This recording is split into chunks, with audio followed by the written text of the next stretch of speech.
What it do, flight crew? FTC. Flight T, stand up! Spring is sprung. April has now begun.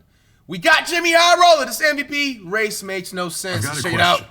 Is a player averaging a near 30-point triple-double worthy of an MVP? What about a player having one of the greatest defensive seasons of all time? Or how about a player... I mean, the MVP race makes plenty of sense. Give it the wet bananas, bro. Nobody else deserves it but him. averaging 34 points, who put up 40 a game for an entire month. Bro, I'm actually mad that Wemby didn't try to at least go for like 80 or 90 points a season. If he had that, bro, undoubtedly it would go to him, bro. Is he worthy of the award? Or what about a player who is having the most efficient 30-piece in the history of the NBA, Really? on his way to 65 wins? Now, the answer is pretty simple. All of these seasons are worthy of an MVP. But what if all of these seasons are happening at the same time? 4 players, 4 legitimate cases being made, and only 1 award. Who should be the NBA's most valuable player this season? Well, that depends on who you ask and what they value.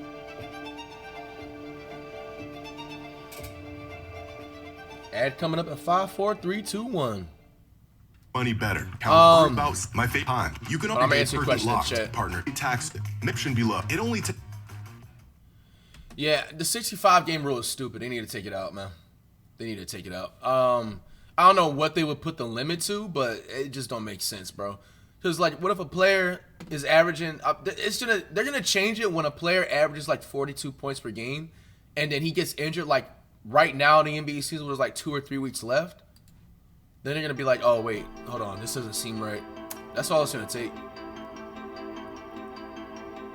Winning the MVP usually means putting up numbers that jump off the stat sheet. It's not the only thing that matters, but big eye-popping box scores have almost become a prerequisite for Chip, the thanks for the MVP raid. award. And right now there's 2 players who don't just stand out this season, they stand out amongst every season. If we just look at raw box score numbers, Jokic and Luka are gapping the entire league this season. What? Wemby's only averaging 24? I thought he was at least at like 28. Now that's why people are fucking debating that shit. But he should still win, in my opinion, because you look at Doncic, 33, 34, and then SGA at 32. Then Jock is right at 28 with the triple-double. Damn. I know Wemby for sure next season is going to average 30. And that's when he's going to be the number 1 face of the league. By next season, Wemby's going to be the number 1 face in the league as like what people think about. When they think about the NBA, they're going to think about Wemby, then Curry, then probably SGA, and whoever afterwards. Maybe LeBron, whatever. I'm pretty sure LeBron's going to play next season. But I thought Wemby was averaging like 28.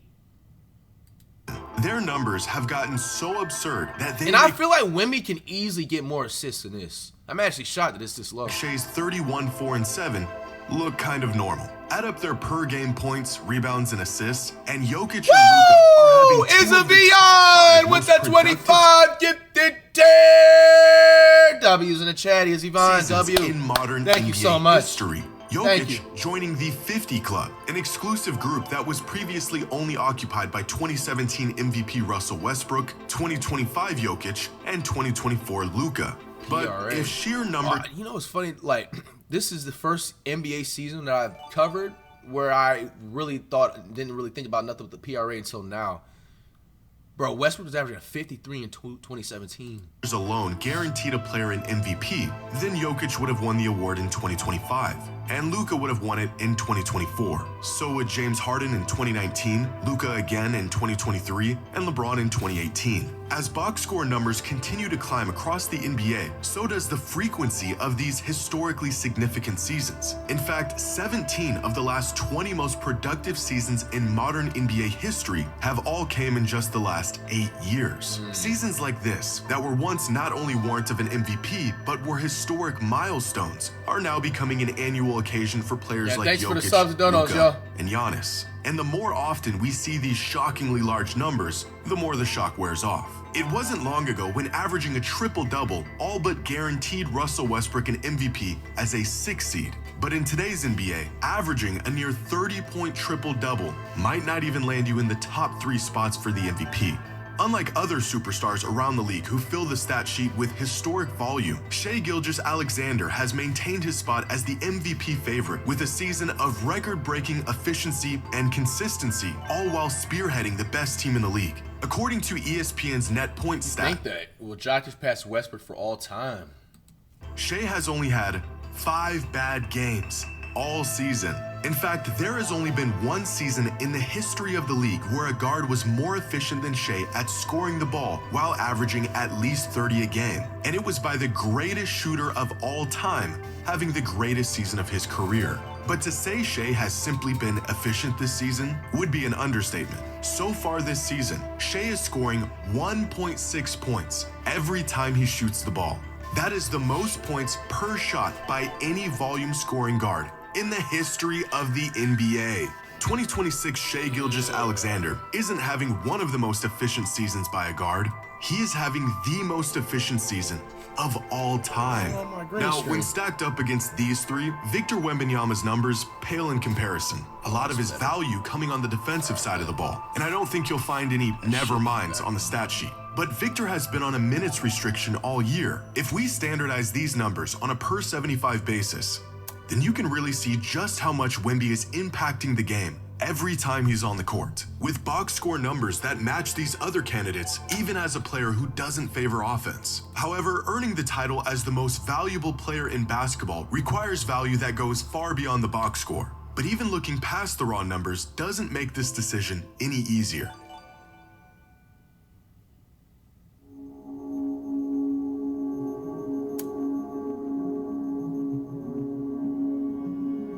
Who is the most valuable player this season? That depends on what you value. In terms of estimated plus minus, it is Shai, who not only has a lead on the I'm gonna edit all that out. You know me, man. He has the third highest single season EPM of any player this century, only trailing 2019 MVP James Harden and 2016 MVP Steph Curry. If we look at crafted plus minus, it's Nikola Jokic who reigns as the best player in the league this season, followed by Wemby and Shai. And if we look at daily plus minus, it is Jokic once again who tops the league with a sizable lead. Kawhi been cooking too, and it's such because they're not even talking about him. But I think Kawhi's been playing the best since the damn 2019 season. Advanced metrics told us everything. Nikola Jokic would be walking away this season with his 4th MVP. Fortunately for the rest of the field, the value a player provides for his team cannot be boiled down to one simple number. According to preseason odds, here are the projected number of wins each team was expected to finish with this season. Now, these projections can be off for a number of reasons. Teams dealing with injuries, unexpected leaps from young players, and of course the individual impact of an MVP level player. Coming into the season, the Denver Nuggets were projected to win 54 games. Right now, they are on pace for about 52. Wow. The Thunder were projected to finish with about 63 wins, a total they're on pace to surpass by 2 wins.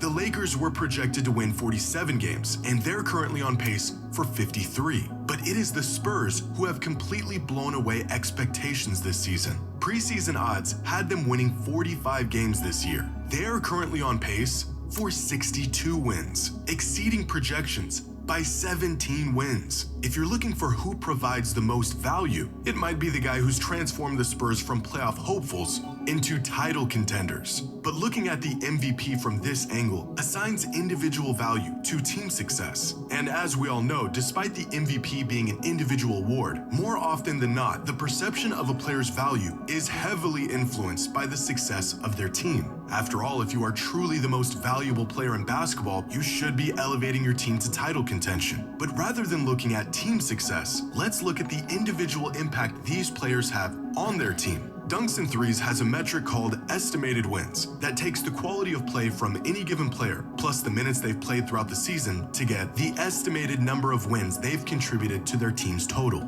Our 4 MVP candidates being the top 4 players in the league this season in estimated wins with 13.8, 14.6, 16, and 18. Nikola Jokic is solely responsible for a third of the Nuggets' wins.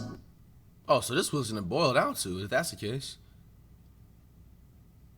So if that's the case, then it's either between SGA and Wemby. But it is Shai Gilgeous-Alexander who has contributed the most wins to his team this season. But arguably the most accurate way to assess a player's value is to measure how well their team performs when they're on the court versus when they're off the court. how much does a player's presence directly impact their team? Here are the top 30 players in the league this season and their team's net rating when they're off the court. From the Celtics, who are firing on all cylinders even without Jaylen Brown on the court this season, to the Jazz, who are on the verge of relegation without Lauri Markkanen on the court. And now here is the effect these stars have on their team. No segment parlay today, y'all. Next one is Saturday. With the 4 most impactful players in the league this season being Kawhi, Jokic, Giannis, and Wemby, with the highest net on-off in the entire league of plus 17. Official, thanks for the raid. This means the Spurs are 17 points better per 100 possessions with Wemby on the court. But this stat also reveals another key factor in the MVP race. We often judge a player's impact on how well their team is playing. This has been a point of contention with the MVP award for years. MVPs go to players on good teams with top seeds, and rightfully so. But what if a player has MVP level value, but they're on a bad team? With Bam Adebayo on the court, the Heat have a plus 7.8 net rating, one of the highest in the entire NBA. On-court impact, that is the difference between the Heat being one of the worst teams in the league and merely the 10th. I seen y'all said that in chat. Same goes for Giannis and Kawhi. LeBron went down too. MVP caliber seasons stifled by injuries, and then when teams Tatum that are came back, Brown's shit lost went down. without them. Purely looking at a team's results, like wins or seeding, ignores how great some of these players have to play just to keep their team competitive. With that being said, the MVP award has always valued turning good teams into great teams over turning bad teams into average teams. And with that being the case, here are our 4 MVP frontrunners and the impact they are having on their teams. If you're looking for a player who impacts the game... Derek White's on here? Fuck no! Man, see, this is the shit that just makes me like scratch my head, bro. You're telling me the Celtics are beneficial with Derek White, bro? Come on, man. More than anyone else, while pushing their team into... Brown isn't obvious, but Derek White, come on, he's no different than a consistent casual, bro. Great territory, then that... Is this Mark Cannon? I mean, I guess it's Jazz. Only good Jazz player. Yeah, everything else is... I mean, yeah, I ain't gonna lie. I was gonna say something about Nibbles, but... He do be making them threes. I think he's like top 3 in the league in threes. Yeah, I don't know about this Derek White right here, bro.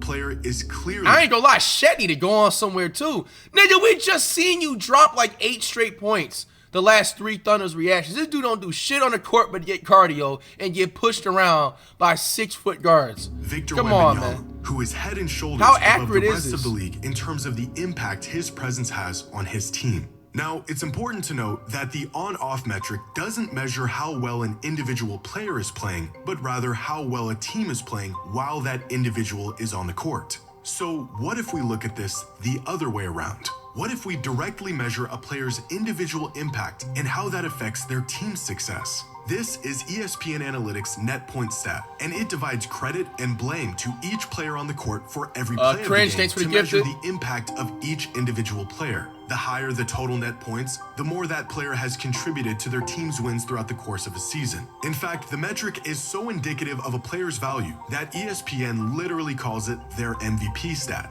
For example, last year's 2 MVP finalists, Shai Gilgeous-Alexander and Nikola Jokic, finished the 2025 season within 9 net points of each other. The next closest player was Tyrese Halliburton, with about half as many. If you want to know why last year's MVP race was so historic and so close, well, you're looking at it. But this year, the results of an entire season of basketball have turned out much different. There's no race in this MVP stat. There's no back and forth at the top of the leaderboard. There's no battle for the number 1 spot. It's just one guy, way ahead of everyone else. Who is truly the most valuable player in the NBA? Well, that all depends on who you're asking and what they value.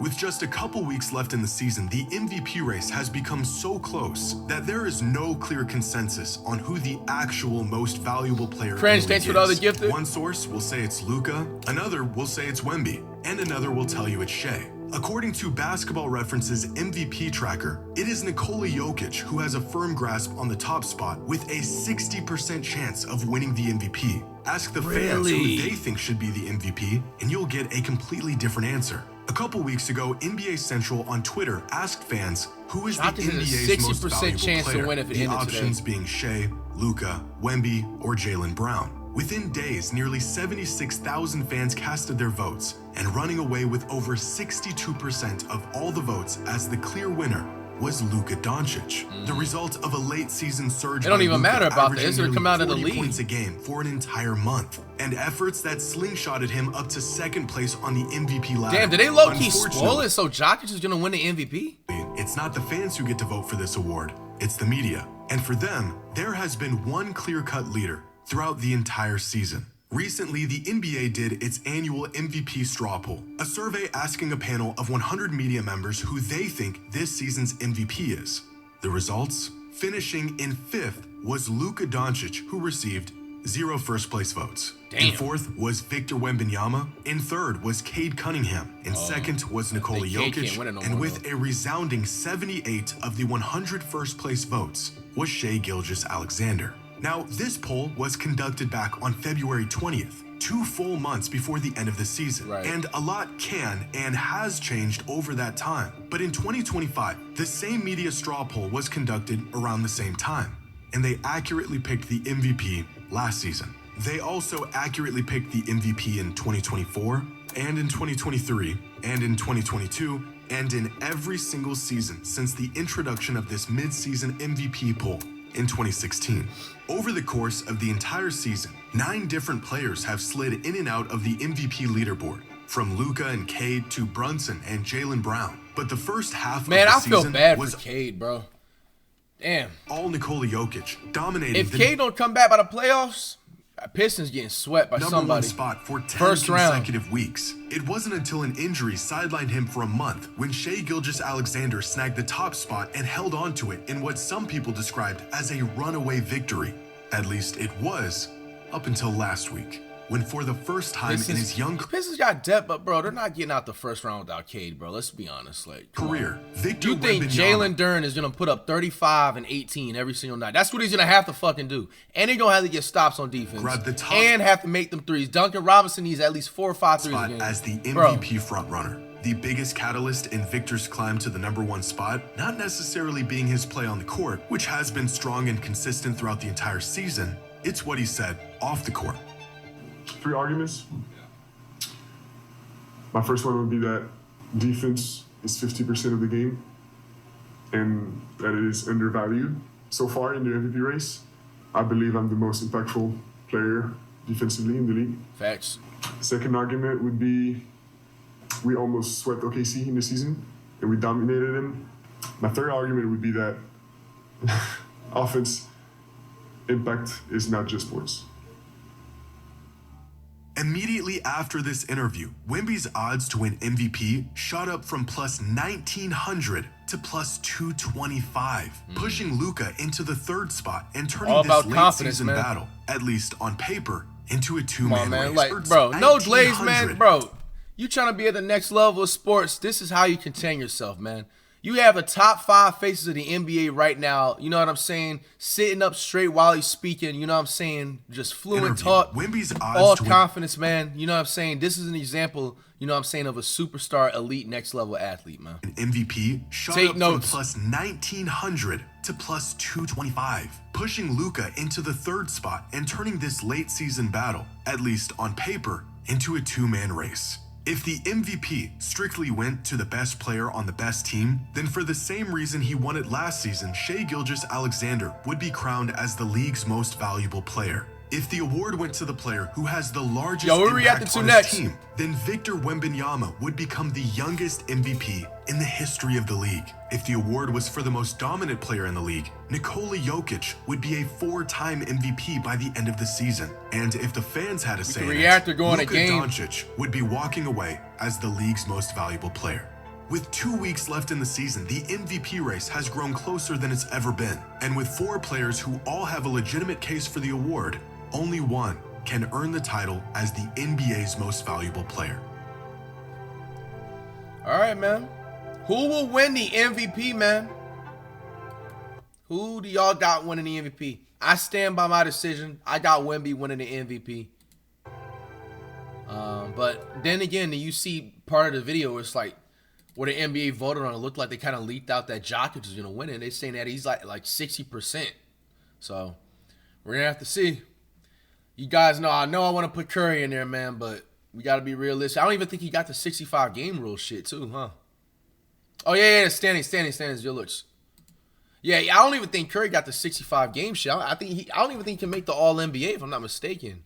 But I don't know. All right, we got the standings right here. We got the Pistons still at the same spot. Celtics, Knicks, Cavs, Hawks. And then at the Sixers, 6.